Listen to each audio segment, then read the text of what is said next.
I'm in Washington, D.C., and I miss all of you. Here's my portion of the presentation on small groups. So I'll be going over the small group definition, the Tuckman Model, and then all of your roles that you will be playing within your group when you break out into your small group session. So a small group can be defined as 2 or more persons sitting face to face with a specific agenda that states some goal. So when all of you meet as a small group, you all have a goal in mind. Each participant normally has some stake or interest in the process and stands to gain or lose personally by the outcome. Every participant has the opportunity to take a distinct role or roles designed to implement or impede group progress. So you will see this when you break out into your groups, how you will each have a distinct role, and you can hold 1 or 2 roles. Lastly, there is usually a formal leader within your group. Now, I know all of you are leaders, but you're going to have to pick at least one. All right, Ali and Miles. So, Bruce Tuckman in 1965 came up with this model for forming groups. So he said when you first start a group, you're forming. Team acquaintance and establishes ground rules, formalities, preserved members are treated as strangers. So although you all may know each other, forming the group, you may come off as strangers or you may not. Storming.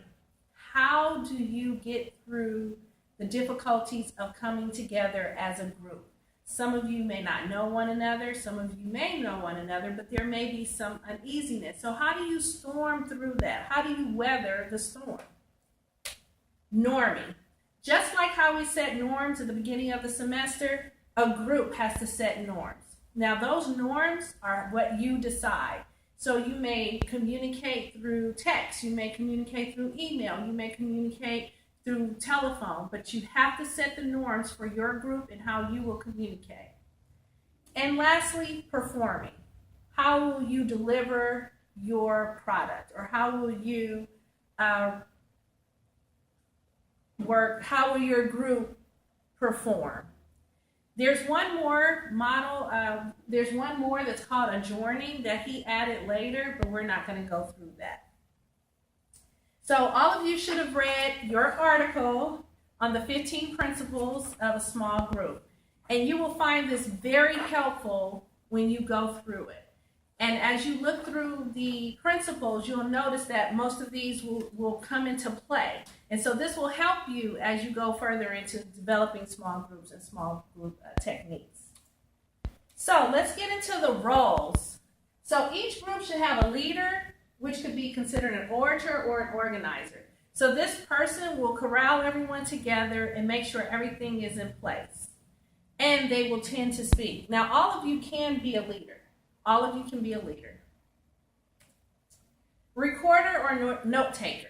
So with this, you will have someone that will take diligent notes and that is there to understand and get everyone's clarity on the information that's being received. Timekeeper. You must have a timekeeper. So this person will make sure that you're on task, that they're very task oriented. So this person will make sure you're on task and make sure you stay within the time limits that you're given.